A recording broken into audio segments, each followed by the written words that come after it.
Assalamualaikum warahmatullahi wabarakatuh. Oke, kembali lagi di cerita mistismo. Kali ini saya mau lanjutin cerita dari Mas Henry Setiawan. Ini bagian 2-nya. Yang belum nonton bagian satunya silakan dulu nonton yang bagian satunya.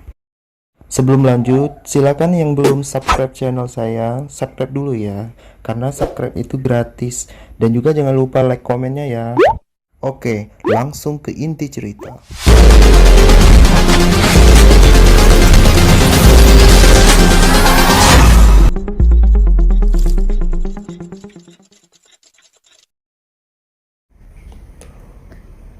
Tiba-tiba, terdengar suara berdebum seperti ada benda yang sangat besar jatuh ke tanah dan diikuti suara geraman seperti geraman harimau. Beberapa kali kudengar suara geraman harimau tersebut, seolah sedang berusaha mengintimidasi lawan atau mungkin mangsa, entah kepadaku atau yang lain. Yang jelas, rasa takutku kini seolah telah berada di puncaknya. Meski masih terus berusaha kulawan dengan bacaan-bacaan zikir, anehnya Kevin tetap tertidur pulas seolah tidak merasakan kengerian ini. Hingga akhirnya suara geraman itu berganti dengan suara-suara lain seperti orang bercakap-cakap. Hanya saja aku tidak mengerti bahasa yang digunakan. Suara itu masih terus terdengar. Tak berapa lama, nada orang yang bicara di luar berubah meninggi. Mereka seolah sedang berdebat, atau tepatnya saling mengancam. Semakin lama aku dengar suara-suara itu semakin lirih, hingga akhirnya hilang begitu saja. Berbarengan dengan hilangnya suara-suara itu, perlahan hujan pun mereda, dan angin juga berhembus semakin pelan. Cuaca berangsur tenang, meski rintik hujan masih terus menuruni dan membasahi bumi ini. Begitu pula denganku yang merasa semakin tenang, tak lagi diliputi rasa takut berlebihan. Perlahan, aku pun semakin kehilangan kesadaran dan akhirnya terlelap. Pagi di hari kedua pendakian ini, cuaca sudah tak lagi hujan, tapi kabut tebal masih menyelimuti di setiap sisi gunung ini. Tak terlihat matahari terbit di ufuk timur, sehingga membuat suhu udara tetap dingin menusuk seperti hari sebelumnya. Aku dan Kevin bersiap melanjutkan perjalanan pendakian ini menuju ke puncak yang dikenal dengan Puncak Hargo Dumilah. Kami membuat sarapan, lalu membereskan seluruh peralatan dan menatanya ke dalam ransel. Di antara kami tak ada pembahasan mengenai kejadian semalam. Meski tanpa sebuah kesepakatan, kami seolah mengerti bahwa hal tersebut belum waktunya untuk dibicarakan. Setidaknya hingga kami telah turun sampai di base camp nanti. Setelah semua persiapan selesai dan tentunya kami telah sarapan dan sedikit pemanasan, kami pun melanjutkan perjalanan pendakian. Lewat mana mas? Tanya si Kevin. Gak tahu Vin, peta pendakian kemarin kayaknya hilang deh. Terakhir aku ingat aku simpan di kantong celana, tapi tadi ku cari gak ada. Aku mencoba mengamati area sekitar untuk mencari jalur pendakian, tapi kabut tebal ini benar-benar mengacaukan kemampuan orientasiku. Wajar saja, karena jarak pandang tak lebih dari 5 meter. Depan situ sepertinya jurang Pin, karena arahnya menurun dan tak kelihatan kalau ada jalan. Ketutup kabut juga, terlalu bersiko juga kalau aku mengamati lebih jauh. Sepertinya kita harus ambil kiri ke arah tanjakan sana. Kayaknya itu jalan yang benar deh, ucapku, memberikan hasil orientasiku meski aku sendiri masih setengah ragu. Dari sinilah kesalahan fatal terjadi. Aku yang biasanya memilih tidak melakukan pergerakan ketika kondisi tidak aman seperti ini, memilih nekat melanjutkan perjalanan. Padahal ini adalah pertama kalinya aku kesini. Sejujurnya ada rasa ragu, tetapi entah dorongan dari mana seolah menyuruhku untuk segera melanjutkan perjalanan. Mungkin itu egoku sendiri yang berambisi ingin segera sampai puncak. Waktu menunjukkan pukul 08.00 pagi Ketika aku mulai mengayunkan langkah menuju ke jalur yang kuanggap jalur pendakian menuju puncak Hargo Dumila, Kevin mengikutiku tepat di belakangku. Aku memang menyuruhnya sedekat mungkin denganku. Jangan sampai tertinggal terlalu jauh. Apalagi sampai tidak terlihat. Sangat berbahaya. Sekali aku mengajaknya bicara untuk mengetahui bahwa dia masih berada di belakang.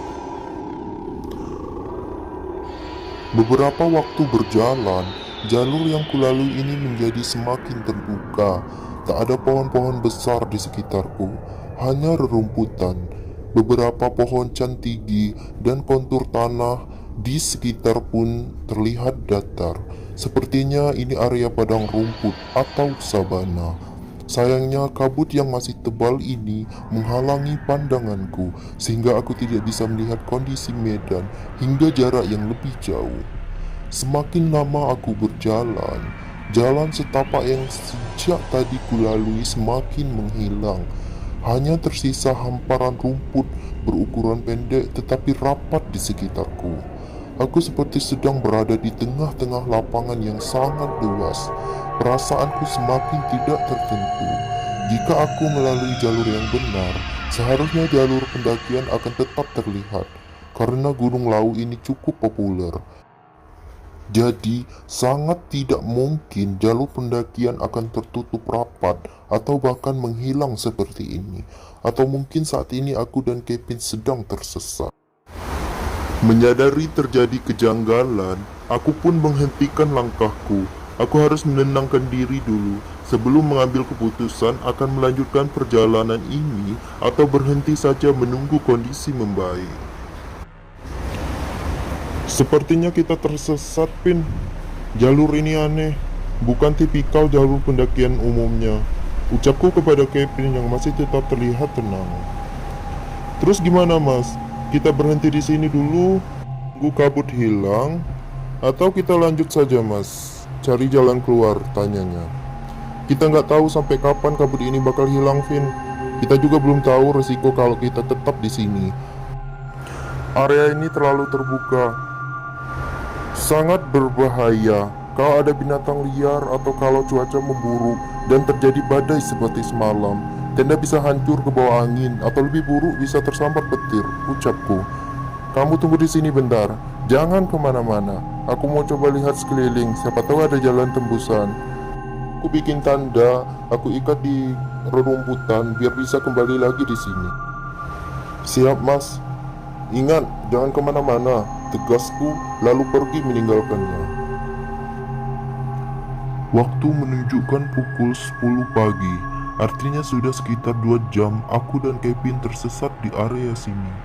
Aku mulai melangkah mengikuti instingku, karena orientasi medan kurasa sudah mustahil dilakukan dalam kondisi kabut seperti ini. Maka instingmu adalah satu-satunya pemandu yang kini kumiliki. Setiap jarak kurang lebih 5 meter, aku memasang penanda berupa tali plastik berwarna oranye yang kuikatkan di rumput. Harap dimaklumi, aku harus meninggalkan sampah, mengingat kondisi darurat, maka terpaksa kulakukan. Aku terus menyusuri padang rumput, yang sekilas kulihat setiap tempat ini terlihat sama. Sulit membedakan antara lokasi yang sudah pernah kulalui dengan lokasi yang baru kudatangi. Satu-satunya yang membedakan, yang mudah kukenali adalah potongan tali berwarna oranye yang kuikatkan di rumput. Beberapa kali kutemui adanya sesajen yang diletakkan begitu saja di sepanjang perjalananku. Bulu kuduku seketika meremang. Artinya, tempat ini banyak digunakan untuk ritual atau menyepi oleh orang yang dengan tujuan tertentu. Yang pastinya juga banyak penghuni goib. Aku terus berjalan hingga pada akhirnya langkahku terhenti, karena tepat di depanku berdiri kokoh dinding batu menjulang tinggi yang tak terlihat ujungnya. Wah, buntu nih, begitu batinku. Aku kembali berpikir, sepertinya sia-sia jika aku mencari jalan keluar sekarang. Lebih baik aku menunggu hingga kabut memudar atau bahkan hilang, sehingga aku bisa berorientasi dengan baik. Dan lokasi pinggir dinding batu ini juga cukup baik untuk dijadikan tempat camp. Masih ada perlindungan dari dinding ini dari sapuan angin maupun sambaran petir jika nanti cuaca memburuk. Lagi pula persediaan logistik kami masih cukup untuk bertahan hingga 3 hari. Lebih baik sekarang aku kembali ke lokasi Kevin, menunggu dan mengajaknya kemari. Batinku. Aku kembali melangkah mengikuti tanda yang tadi kubuat. Kusempatkan melihat jam tanganku. Ternyata waktu menunjukkan pukul 11.00. Berarti sudah sekitar 1 jam aku menyusuri lokasi ini mencari jalan keluar. Semoga Kevin baik-baik saja, pikirku. Cukup lama aku menyusuri jalan mengikuti tanda yang kubuat tadi. Dan kurasa aku sudah cukup dekat dengan lokasi Kevin kutinggalkan tadi. Terus kujaga konsentrasiku untuk mengikuti tanda yang kubuat tadi. Selama aku tidak kehilangan tanda ini, aku juga tidak akan kehilangan Kevin. Saat aku sedang fokus berjalan, tiba-tiba aku terkejut oleh suara seorang yang berbisik di telingaku. Pergi. Begitulah yang kudengar. Sontak aku menoleh mencari sumber suara tadi. Tapi tak kutemukan seorang pun di sekitarku. Tentu saja, tengkukku meremang. Aku yakin, sangat yakin, tak ada seorang pun di sini kecuali aku dan Kevin. Harapanku satu-satunya hanyalah halusinasi. Semoga ini hanya halusinasi. Ya benar, ini hanya halusinasi. Begitu pikirku untuk memberikan sugesti pada diriku sendiri. Ku melanjutkan mengayunkan langkah menuju ke lokasi Kevin tadi. Kali ini ku percepat langkahku supaya aku bisa segera sampai di sana. Samar di depanku terlihat sesuatu bergerak. Ku hentikan langkahku dan bersiaga. Yang kutakutkan adalah binatang liar hendak menyerangku. Semakin mendekat semakin terlihat jelas bentuk dari sesuatu yang bergerak tadi. Manusia, yaitu bentuk tubuh manusia yang sedang bergerak menuju ke arahku. Semakin lama semakin jelas sosok itu terlihat ternyata adalah Kevin yang sedang berlari mengikuti tanda yang kubuat. Hah, hah, hah, akhirnya kutemukan juga mas, ucapnya diiringi napasan yang memburu ketika sampai di depanku. Sekejap ku amati terlebih dahulu apakah ini benar Kevin temanku atau makhluk gaib yang menyerupai Kevin untuk menggodaku. Setelah aku yakin bahwa ini betul Kevin, aku mulai berbicara dengannya. Duduk dulu Vin, atur napas, tenang dulu. Ini diminum, ucapku sembari memberikan sebotol air putih. Ada apa? Kenapa kamu lari begitu? Seharusnya kan kamu tetap diam di tempatmu. Bahaya Vin, untung saja kamu ketemu denganku, sambungku setelah kulihat Kevin mulai tenang. Tadi nggak lama pas kamu pergi mas, aku masih duduk santai sambil ngudut aja. Tiba-tiba aku dengar suara seperti langkah kaki orang di belakangku. Awalnya hanya 1 orang, lama-lama jadi banyak. Aku coba lihat ke belakang, ternyata nggak ada orang. Aku lihat lagi ke depan sambil terus berdoa dan mencoba tenang. Gak lama aku dengar lagi suara langkah kaki tadi. Kali ini diikuti bau-bauan yang aneh. Gimana sih, kayak bau singkong bakar tapi campur-campur sama bau kembang. Takut banget sebetulnya aku mas, tapi aku juga penasaran. Akhirnya aku nengok kan, dan gila, kaget banget aku mas. Tiba-tiba di belakangku ada orang yang berdiri, tapi yang kelihatan cuma kakinya. Badan dan kepalanya ketutup kabut. Tinggi banget. Aku masih kaget sampai gak bisa bergerak. Aku masih terus lihatin dia. Lalu gak lama muncul lagi orang lain, tapi kecil-kecil. Paling tingginya sepinggangku. Ada 5 atau 6 orang. Gak tahu, lupa aku mas. Dan wajahnya dari orang kecil itu sangat menyeramkan. Kepalanya gak keberaturan. Matanya merah, menyala lagi. Dan ada tanduknya. Mereka seperti menatapku kejam. Kulihat mulutnya tersenyum menyeringai seperti mengancam. Seketika aku lari saja. Untung aku masih sadar buat terus ngikutin tanda yang kamu buat ini mas. Gak tahu mereka ngikutin atau enggak. Kevin menceritakan pengalamannya ketika ku tinggalkan tadi sambil menggidik ketakutan. Jujur, aku jadi bingung sekaligus bimbang setelah mendengar cerita dari Kevin. Bukan bingung dengan apa yang diceritakannya, tetapi bingung harus berbuat apa. Kondisi kami saat ini sedang tersesat. Cuaca sedang berkabut, tebal, sehingga membuat kami kesulitan untuk mencari jalan keluar. Ditambah lagi adanya gangguan gaib dari penghuni gunung ini. Bertahan di sini atau bergerak mencari jalan keluar sama-sama berisiko. Keras kupikirkan mencari jalan keluar, dan permasalahan ini hingga membuat kepalaku serasa hampir pecah. Kita istirahat dulu sebentar di sini, Vin. Setelah ini kita jalan lagi, ucapku. Kita kemana, Mas? Kamu udah ketemu jalur? Tanyanya sambil diliputi rasa takut. Belum, tapi aku tadi ketemu tempat yang mungkin lebih aman dari tempat ini. Setidaknya aman dulu kalau tiba-tiba nanti badai lagi. Cuma aku gak berani jamin kita akan aman dari gangguan mereka, jawabku. Duh, takut aku, Mas.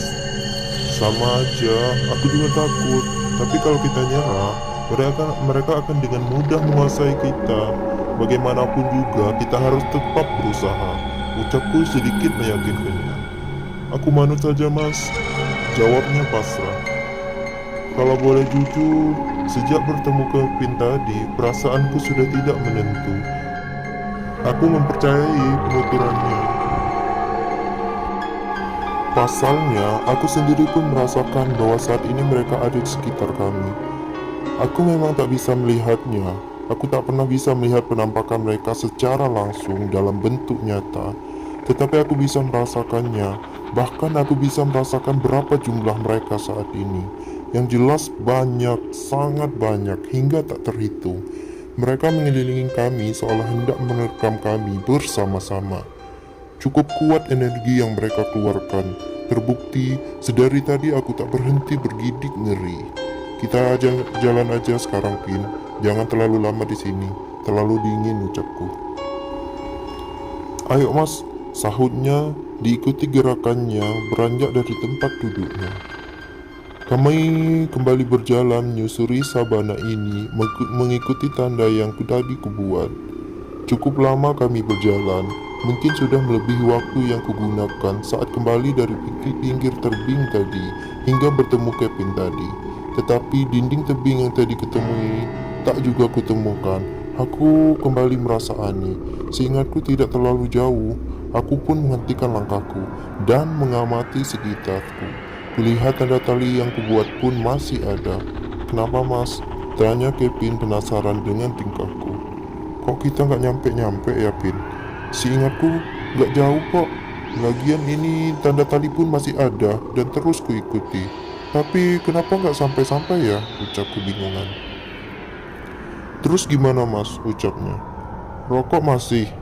Tanyaku diikuti ekspresi bengong Kevin yang terheran. Tiba-tiba aku menanyakan rokok. Heh, malah bengong. Rokok masih. Aku mau ngudur dulu biar tenang dan bisa mikir, sambungku. Oh, masih Mas. Nih. Kuterima rokok dari Kevin lalu membakarnya dan kulanjutkan dengan menaruh ranselku. Aku ingin beristirahat sejenak di sini, menenangkan diri supaya bisa berpikir lebih jernih untuk mencari jalan keluar. Dan rokok membantuku untuk bisa rileks. Lagi pula kurasakan punggungku semakin berat dan panas. Mungkin pengaruh beban ransel yang sedari tadi selalu kubawa, atau mungkin ada beban tambahan. Suasana di sini tak beda jauh, sama mencekamnya. Tapi aku sudah sedikit tak peduli. Yang kupikirkan sekarang adalah bagaimana caranya bisa keluar dari situasi ini. Di belakangmu, Mas. Tiba-tiba Kevin teriak sambil menunjuk ke arah belakangku. Spontan, aku pun menoleh ke arah yang ditunjukkan Kevin. Tak kutemukan siapapun atau apapun di situ. Kosong, hanya tas ranselku yang tergeletak di tanah. Selebihnya hanya dinding putih yang terbuat dari kabut. Tapi tiba-tiba bulu kuduku kembali meremang. Seluruh badanku merinding, menandakan ada eksistensi mereka di dekatku. Kamu bisa lihat, Pin? Tanyaku padanya. Aku memang belum mengenal Kevin sepenuhnya. Baru 2 tahun ini aku mengenalnya. Dia adalah juniorku di organisasi pencinta alam. Jadi aku memang belum paham sepenuhnya tentang dia, terutama yang berkaitan dengan goib. Apalagi, maaf, dia berbeda keyakinan denganku. Jadi memang kami tak pernah bicarakan hal semacam itu dengannya. Tapi kalau soal pengalaman dan kemampuan pendakian, aku sangat paham sejauh mana kemampuan dia, karena aku sendiri yang melatihnya. Kadang bisa, kadang enggak mas. Keluargaku menganut kejawen yang cukup kental. Jadi sejak kecil aku bisa lihat begituan. Cuma karena aku nggak terlalu suka dan memang nggak ada niat mendalami, jadi ya gitu, kadang lihat kadang enggak jawabnya, dan aku hanya mangut-mangut saja. Barusan kamu lihat apa? Tanyaku. Ada seperti orang tiba-tiba muncul duduk di kerirmu mas. Aku teriak dan tiba-tiba hilang gitu saja, jawabnya. Bentuknya seperti apa? Sengaja aku bertanya seperti itu, mengabaikan pantangan umum dilarang membicarakan jika menemui hal gaib di gunung. Tujuanku sekedar untuk menguatkan mentalku saja. Begitulah caraku melawan. Bentuknya biasa saja sih sebetulnya mas, kayak manusia biasa gitu, pakai pakaian biasa, kaos dan celana. Tapi mukanya sangat pucat dan sekitar matanya berwarna hitam. Makanya aku yakin kalau itu bukan manusia, jelasnya. Kita lanjut aja, Pin, ucapku. Sebelum jalan, aku meletakkan bungkus rokok yang telah kosong dekat salah satu tanda tali. Kami mulai melangkah. Kevin tetap mengikutiku dari belakang. Ku coba menajamkan konsentrasiku sambil terus bersikir, meminta perlindungan dan jalan keluar dari situasi ini. Tak lupa juga aku menyuruh Kevin terus berdoa menurut keyakinannya. Cukup lama kami berjalan, tapi masih belum bertemu dengan ujung tempat ini atau dinding tembing yang pernah kutemui sebelumnya. Hingga beberapa saat lamanya, aku pun akhirnya berhenti. Mataku terus memandang ke bawah, ke arah satu tanda untuk satu benda yang kukenali. Benar saja, aku melihat bungkus rokok yang tadi sengaja kutinggalkan. Artinya, sejak tadi kami hanya berputar-putar saja, lalu kembali ke tempat semula. Udah gak benar ini, Kim. Coba kamu lihat itu, ucapku sembari menunjuk bungkus rokok di depan ujung sepatuku. Jadi kita hanya muter aja dari tadi mas, tanyanya. Kita dikerjain, kita dibikin bingung dengan dibuat berjalan berputar saja dari tadi. Ya. Terus gimana ini? Keluarin kompor, Vin, kita ngopi dulu, ucapku. Aku rasa memang percuma jika kami terus berjalan, tapi ujungnya kembali lagi di tempat ini. Jadi lebih baik berhenti dulu, dan ngopi adalah solusi terbaik untuk saat ini. Apapun yang terjadi nanti, kami akan hadapi sampai batas kemampuan kami.